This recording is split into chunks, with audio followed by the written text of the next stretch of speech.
ఈ భూమండలంలో ఒకేసారి 7 బాణాలు ప్రయోగించగల వీరుడు ఏకలవ్య.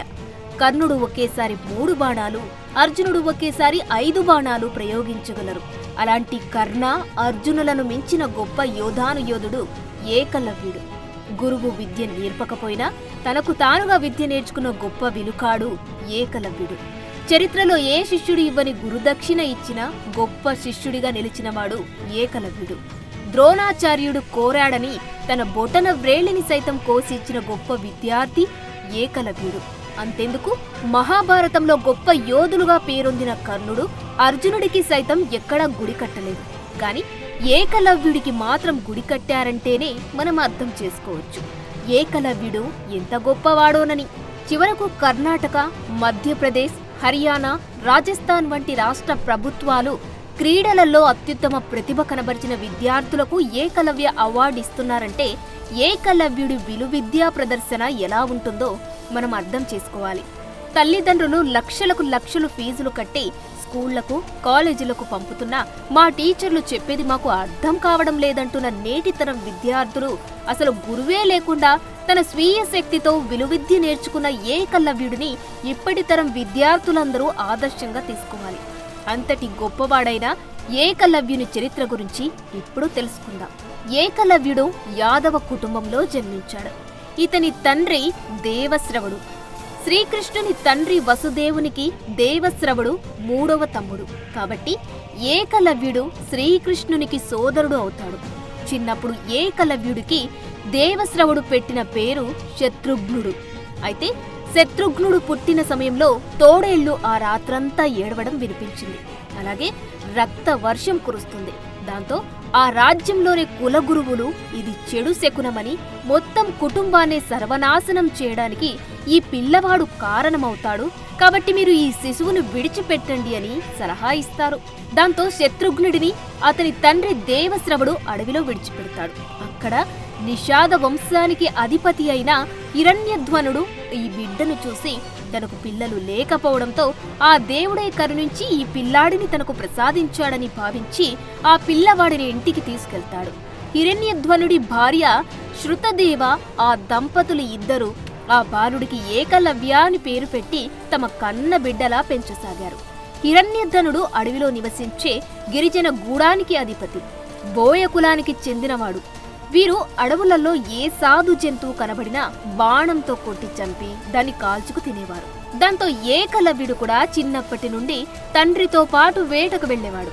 హిరణ్యధ్వనుడు తన కొడుకు ఏకలవ్యుడికి విల్లుతో బాణాలు ప్రయోగించి జంతువులను ఎలా వేటాడాలో నేర్పాడు. చిన్న వయసులోనే తను విలువిద్య నైపుణ్యంతో గురి తప్పకుండా బాణాలు వేసి అందరి హృదయాలను గెలుచుకున్నాడు ఏకలవ్యుడు. ఆ తర్వాత హిరణ్యధ్వనుడు శృతదేవలకు వృషాలి అనే ఆడపిల్ల జన్మించింది. తర్వాత కాలంలో వృషాలిని కర్ణుడు పెళ్లి చేసుకుంటాడు. అయితే విలువిద్యలో ఏకలవ్యుడి ప్రతిభా పాఠపాలను గమనించిన అతని తండ్రి హిరణ్యధ్వనుడు ఎలాగైనా తన బిడ్డను గొప్ప యోధుడిగా తయారు చేయాలని భావించాడు. ఆ కాలంలో భరతఖండంలో గొప్ప గురువుగా ఉన్న ద్రోణాచార్యుడు పాండవులకు, కౌరవులకు, అలాగే చాలా మంది రాజకుమారులకు విలువిద్య నేర్పుతున్నాడని విని ఏకలవ్యుడిని కూడా ద్రోణాచార్యుడి వద్ద విలువిద్య నేర్చుకోమని పంపుతాడు. ఎన్నో వ్యయ ప్రయాసాలకు ఓర్చుకొని కొండ కోనలను దాటుకొని ఏకలవ్యుడు ద్రోణుడి ఆశ్రమానికి చేరుకుంటాడు. ద్రోణుడి కాళ్లపై పడి నమస్కరించి తనకు కూడా విద్య నేర్పమని వేడుకుంటాడు. అందుకు ద్రోణుడు నీవెవరవని అడగగా నా తండ్రి హిరణ్యధ్వనుడు నిషాదుడని చెప్పగా నేను రాకుమారులకు మాత్రమే విద్య నేర్పిస్తాను, సూతులకు నేర్పించను అని కుల అహంకారంతో ద్రోణుడు మాట్లాడతాడు. చిన్నబుచ్చుకున్న ఏకలవ్యుడు ఎంత బ్రతిమాలినా ద్రోణుడు కనికరించకుండా ఆశ్రమం బయటకు వెళ్లగొడతాడు. ద్రోణుడి ఈ చర్య ఏకలవ్యుడిలో పట్టుదల మరింత పెంచుతుంది. ఎలాగైనా నేను విలువిద్య నేర్చుకుని ఇంటికి తిరిగి వెళతాను అని గట్టిగా నిశ్చయించుకుని ఆ ఆశ్రమం పక్కన అడవిలో చెట్లపైన ఒక మంచె ఏర్పాటు చేసుకుని ఒంటరిగా జీవించసాగాడు. ప్రతిరోజు ద్రోణాచార్యుడు తన శిష్యులకు చెప్పే విలువిద్య ప్రయోగాలను దూరం నుండి చూస్తూ వాటిని సొంతంగా సాధన చేసేవాడు. ఒకసారి ద్రోణాచార్యుడు తన శిష్యులను తీసుకుని అడవిలోకి వచ్చి అతి శక్తివంతమైన అస్త్రశస్త్రాల ప్రయోగాన్ని నేర్పసాగాడు. దూరంగా చెట్టుచాటు నుండి వాటన్నిటిని గమనించిన ఏకలవ్యుడు ద్రోణుడు తిరిగి తన ఆశ్రమానికి వెళ్లిపోయాక ద్రోణుడు నిలబడ్డ స్థలానికి వెళ్లి అక్కడ మట్టిని కొంత తీసుకొని ఆ మట్టితో ద్రోణాచార్యుని బొమ్మను తయారు చేస్తాడు. ఆ ద్రోణుడి బొమ్మనే తన గురువుగా భావించి అకుంఠిత దీక్షతో అస్త్రశస్త్రాల ప్రయోగం సాధన చేసేవాడు. ఇలా ప్రతిరోజు ద్రోణాచార్యుడు తన శిష్యులకు చెప్పే వాటిని దూరంగా నిలుచుని చూడడం, వాటిని తాను నివాసం ఉండే చెట్టు దగ్గరకు వచ్చి సాధన చేయడం ఇలా కొన్ని నెలలు గడిచాయి. ఏకలవ్యుడు అత్యంత నేర్పుగా బాణాలను సంధించే స్థాయికి చేరుకున్నాడు. ఒకరోజు చాలా దీక్షగా సాధన చేసి అతి శక్తివంతమైన అస్త్రాలను ప్రయోగించడానికి మంత్రాలను ఎలా తెలుసుకోవాలో తెలియక తనలో తానే మదన పడసాగాడు. ద్రోణుడి బొమ్మ ఎదురుగా కూర్చొని ధ్యానం చేయసాగాడు. ఏకలవ్యుడి ధ్యానానికి ద్రోణుడి ఆత్మ కరిగినట్టుంది. అందుకే ధ్యానంలో నిమగ్నమైన ఏకలవ్యుడి చెవిలో ద్రోణుడి ఆత్మ శక్తివంతమైన అస్త్రప్రయోగ మంత్రాన్ని ఉపదేశిస్తుంది. కళ్ళు తెరిచి చూసిన ఏకలవ్యుడికి ఎదురుగా ఎవరూ కనబడరు. తనపైన ప్రేమతో తన గురువు ద్రోణుడే ఆత్మరూపంలో వచ్చి మంత్రాన్ని ఉపదేశించాడని భావించి ఆ మంత్రాన్ని అనేకసార్లు ఉచ్చరిస్తూ సాధన చేసి శక్తివంతమైన అస్త్ర ప్రయోగాన్ని దిగ్విజయంగా పూర్తి చేస్తాడు.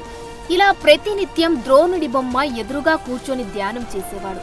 ద్రోణుడు కూడా రోజుకొకటి చొప్పున శక్తివంతమైన అస్త్ర ప్రయోగ మంత్రాన్ని ఉపదేశించేవాడు. ఇలా కొన్ని రోజులు తిరిగేసరికి ఏకలవ్యుడు అస్త్రశస్త్రాల ప్రయోగంలో ఆరితేరిపోయాడు. విలువిద్యలో తనకు తానే సాటి అన్నట్లుగా మారిపోయాడు. అనుకోకుండా ఒకరోజు ద్రోణాచార్యుడు కదిలే లక్ష్యాలపై ఎలా బాణాలు ప్రయోగించాలో చూపించడానికి తన శిష్యులను తీసుకుని అడవికి వస్తాడు. వారితో పాటు కొన్ని కుక్కలు కూడా అడవికి వస్తాయి.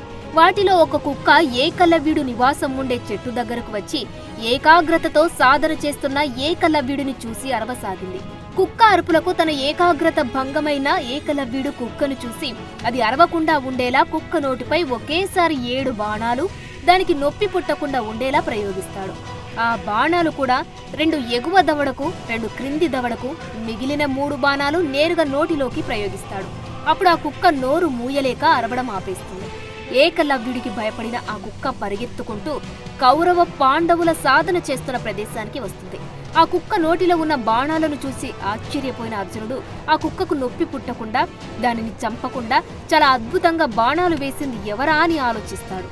వెంటనే తన సోదరులను తీసుకుని అడవిలో వెతుక్కుంటూ ఏకలవ్యుడు సాధన చేస్తున్న ప్రదేశానికి వస్తాడు.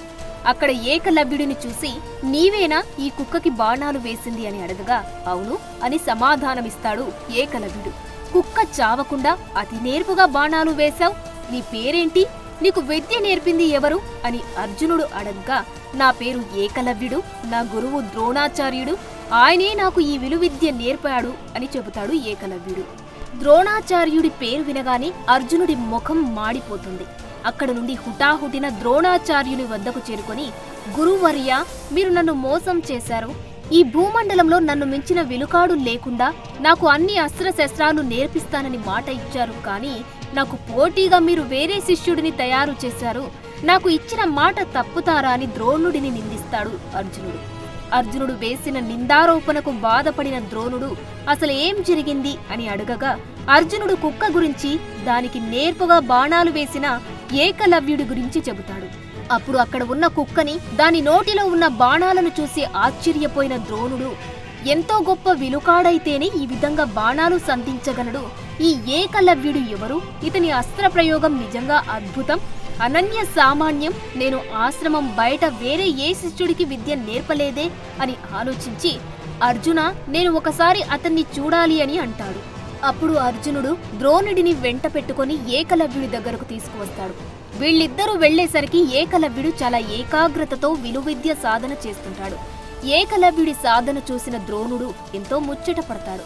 తర్వాత కొంతసేపటికి ద్రోణుడిని చూసిన ఏకలవ్యుడు పరిగెత్తుకుంటూ వచ్చి శిరస్సు వంచి నమస్కరించి ఇన్నాళ్లకు నన్ను కరుణించావా గురుదేవా అని అతిథి మర్యాదలు చేస్తాడు. అతని గురుభక్తికి సంతోషించిన ద్రోణుడు ఏకలవ్య, నీవు ఎవరు అని అడుగుతాడు. ఎందుకంటే అప్పటికే ఏకలవ్యుడిని చూసి కొన్ని సంవత్సరాలు గడవడం మూలంగా ఏకలవ్యుడిని పోల్చుకోలేకపోతాడు ద్రోణుడు.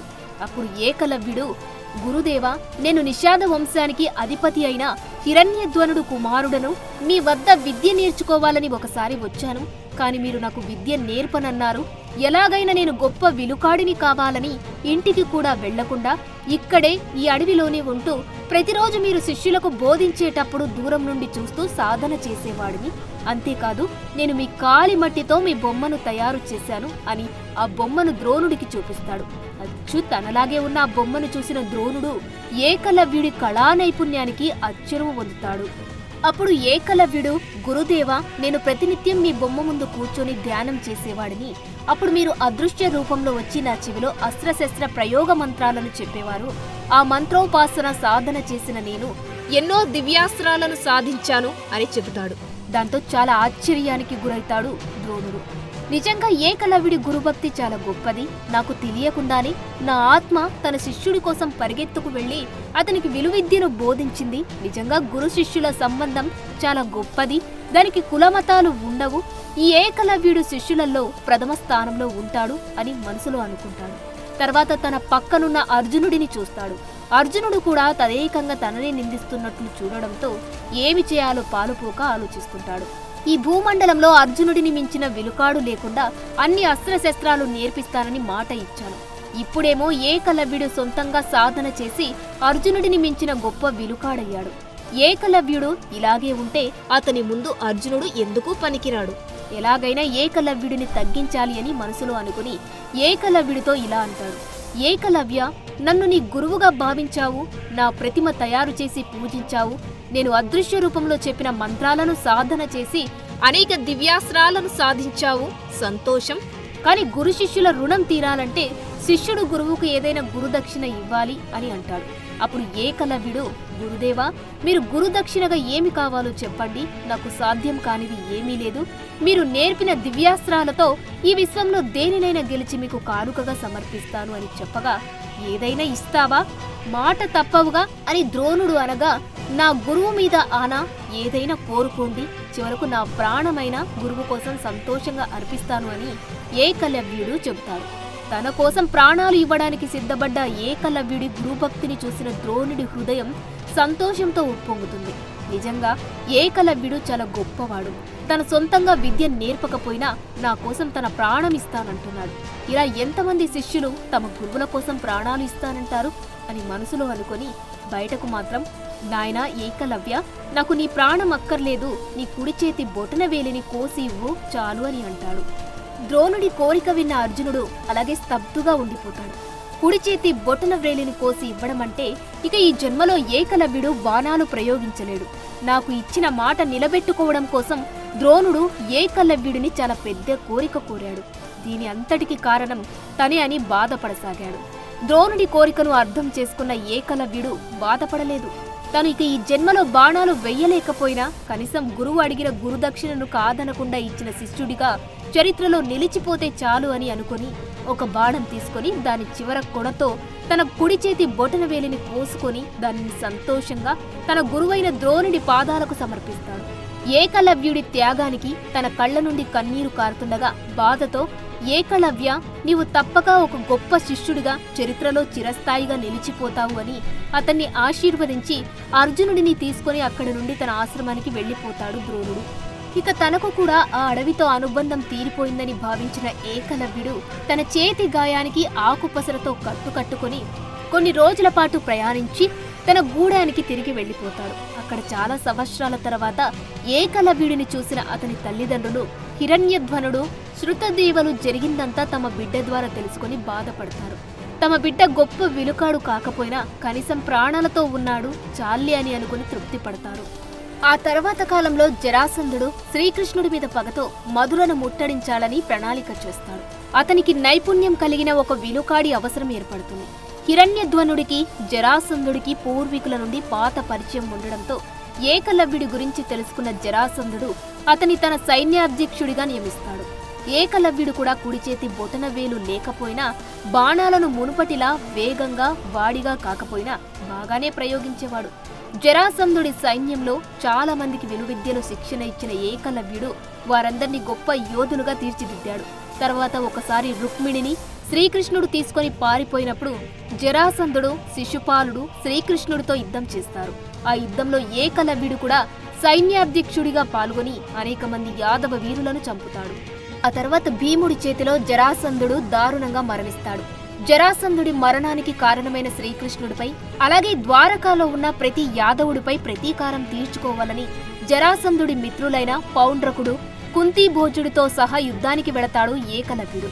అనేక రోజుల పాటు భయంకరంగా జరిగిన ఆ యుద్ధంలో చివరకు శ్రీకృష్ణుడు ఏకలవ్యుడిని సంహరిస్తాడు. అలా ఒక గొప్ప యోధుడు, విలుకాడైన ఏకలవ్యుడు తన గురువు ద్రోణుడి కుట్రకు బలై బొటనవేలిని పోగొట్టుకుని చివరకు యుద్ధంలో శ్రీకృష్ణుడి చేతిలో మరణిస్తాడు. ఏకలవ్య దేవాలయం భారతదేశంలోని హర్యానా రాష్ట్రంలోని గురుగ్రామ్కు సమీపంలోనే కణ్సా అనే గ్రామంలో ఉంది. ఏకలవ్యుడు తన బొటన వేలును కత్తిరించి గురు ద్రోణుడికి గురుదక్షిణగా సమర్పించిన ప్రదేశంలో ఇది నిర్మించబడింది. ఈ ప్రదేశంలో అతని బొటనవేలు ఖననం చేయబడిందని ఈ గొప్ప హీరో గౌరవార్థం దానిపైన ఒక ఆలయాన్ని నిర్మించారు. ఏకలవ్య త్యాగాన్ని పురస్కరించుకొని 1721లో ఒక సంపన్నుడు ఆ ప్రదేశంలో ఒక చిన్న ఏకలవ్య ఆలయాన్ని నిర్మించాడు. ఇప్పుడు ఆ గుడిని గురుగ్రామ్ సాంస్కృతిక గౌరవ సమితి నిర్వహిస్తుంది. కేవలం స్థానిక గ్రామస్తులు మాత్రమే కాక రాజస్థాన్, మధ్యప్రదేశ్ అలాగే భారతదేశంలోని ఇతర ప్రాంతాల నుండి కూడా పెద్ద సంఖ్యలో భక్తులు ఈ గుడిని సందర్శిస్తారు. అలాగే ఏకలవ్య గౌరవార్థం కర్ణాటక, మధ్యప్రదేశ్, హర్యానా, రాజస్థాన్ వంటి రాష్ట్ర ప్రభుత్వాలు క్రీడలలో అత్యుత్తమ ప్రతిభ కనబరిచిన విద్యార్థులకు ప్రతి సంవత్సరం ఏకలవ్య అవార్డులు ఇస్తున్నాయి. ఇప్పటి తరం విద్యార్థులందరూ ఏకలవ్యుడిని ఆదర్శంగా తీసుకొని పట్టుదలతో, అకుంఠిత దీక్షతో చదువుకొని ఉన్నత శిఖరాలు అధిరోహించాలని మనస్ఫూర్తిగా కోరుకుంటున్నాం. For more videos like this, subscribe Big TV channel.